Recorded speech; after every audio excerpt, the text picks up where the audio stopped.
In this video, I want to talk about the few $1,000s I had in cancellations on Airbnb due to the entire virus and this pandemic going on in this video. So if you're interested, make sure to stick around. What's up, everyone? I hope you're all doing well. If you're new here, my name is Serge. Welcome to the channel. To all my reoccurring viewers, thank you so much for all the love and support that you guys have shown this channel. Feel free to go check me out on Instagram, and also feel free to go check out the God Made podcast. Feel free to also go check out the program that I've created for anybody looking into residential assisted living, and if they want to do that. Also, feel free to go check the Facebook group that I've created as well called Legion Assisted Living Academy. I will link down everything down below for you all to go check out. And without further ado, let's go ahead and jump into the topic of this video.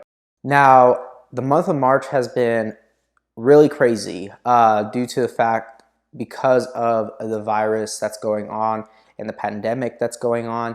And March here in the state of Arizona, and here specifically in Phoenix, is by far the most profitable month all year round. And unfortunately, it wasn't the case anymore because of this virus. And it was going to be our most profitable month, and we had bookings already scheduled ahead of time before all this happened, and we were looking to make a really good profit this month. And what do you know, everybody starts canceling because of what they started seeing on the news with the virus. Things started getting canceled, events here in Phoenix, conferences, sporting events, all types of different things were getting canceled here. So therefore everybody was canceling their trips here, so that they had booked with my location and my Airbnb. And with that, I probably lost about $3,000 all said and done with all the cancellations that I had.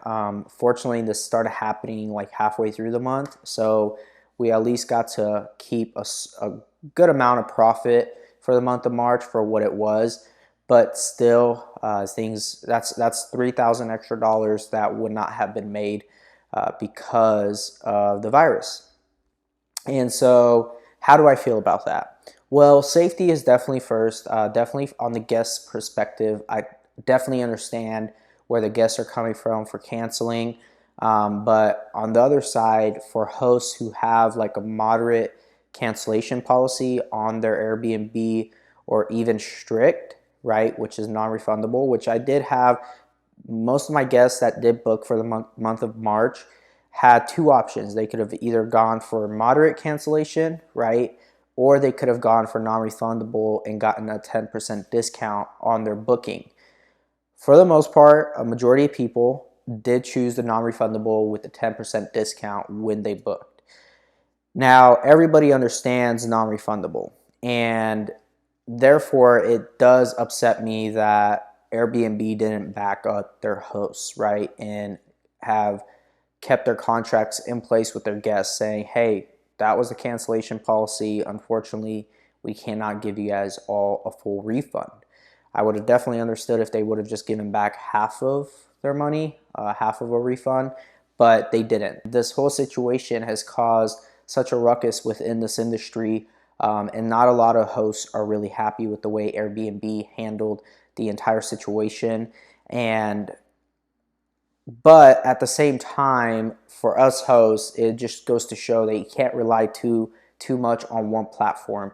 Try to have more platforms that you're listed on and that you're putting your homes on. For instance, another thing that had happened just recently, literally a few days ago, was a guest was trying to book for the guest suite that I have here at the home, and they were trying to book last minute for about 2 weeks or so. And Airbnb would not allow them because of their safety, right? But since when has Airbnb really done that, where they ultimately will not allow somebody to book because of their safety? The guests knew the circumstances, they were willing to take the risk, they were willing to still book, and Airbnb was not allowing them. And so we ended up working out a thing where they just went on HomeAway or VRBO and booked through there, and they allowed them. And they did it at their own risk, right? Everybody's going to book at their own risk, and it was really surprising to see that Airbnb still was not allowing the guests to book. And it's pretty hard to see because Airbnb is really like the pioneer. Right now, everybody is going through Airbnb and has been going through Airbnb for the most part for a long time. And their platform is so much different than like booking.com and VRBO. And it what it's allowing right now, so like right now there was an article just put out that Hilton will be shutting down their hotels, which is a lot of hotels. And if you go watch Sean from Airbnb Automated, he discusses this whole thing where with hotels are going to be shut down, they're not going to just shut down for a few weeks, they're going to shut down for a few months, even up to a year. And by the time they get back up and running again, there's a whole process to shutting down hotels. And the fact that there are more people, if they are willing to travel, and they will travel, which is kind of unlikely right now, and that's why we're having this crisis within the hospitality business.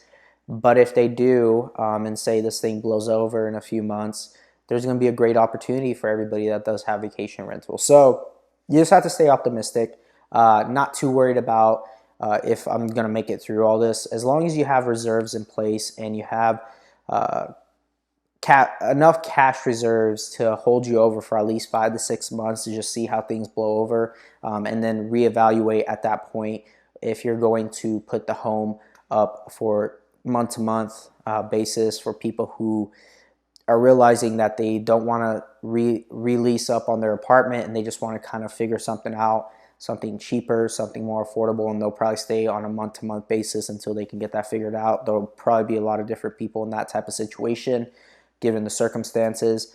And so I'm not too worried about that. And this downtime, I guess you could say, is allowing me to come into the property and actually see what needs to be fixed, what needs to be taken care of.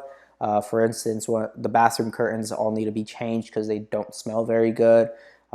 And there's just a few other little things that need to get done here at the Airbnb. So if you do have listings and they're not booked at all, go through them, go see. This is your perfect opportunity to get things fixed at the property, make sure everything is running and functioning properly at the property. Therefore, once everything picks up again, you'll be ready to go and you got everything fixed and you're not too worried. So that's all I really have to say about all this. I mean, it is what it is, and you just got to put one foot in front of the other, and you just got to keep going. This, as far as my residential assisted living business, I talked about this regarding how this is all affecting that business. As far as that business goes, it's in great condition. It's going good, God willing, and I give God all the glory. I'm not worried about that business as of right now, but more of the hospitality side of the business that I'm running with the Airbnb and vacation rentals. That I'm not worried about, but it is interesting to see how things are playing out within this industry. And when you got your hands in a few different types of businesses, you just got to handle everything, right? When Airbnb was going great for me, my assisted living was, it wasn't running as well as I wanted it to, right? I had situations come up there and happen there, and so you have to reevaluate and make sure. So when you're running different types of businesses, you always just got to keep that balance, make sure everything is running properly and functioning properly, and that all your systems are working. And just you just got to go with the punches. You got to just keep going forward, keep persevering. Don't give up. Don't give up.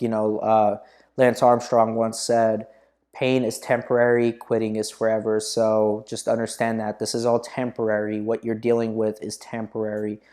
This whole virus thing is temporary. We don't know how long temporary is, but just know that history goes to say that we've always bounced back from any type of bear market that we've had. So therefore, don't be too concerned. Just keep doing what you've been doing up to this point, staying focused, staying driven.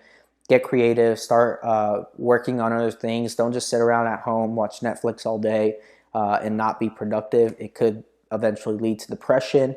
If you do that, just go outside in your backyard, get some exercises done if you possibly can. Stay active, keep your mind going, keep your body moving, and just wash your hands, stay safe, stay inside if you need to, if you're sick. or if it's the weather is not permitting, just stay inside. Don't try to limit going out as much as possible. And with that, I pray that each and every single one of you are staying safe out there. And I appreciate that you've all watched to the very end. I appreciate you guys. God bless, and I'll see you all in the next video.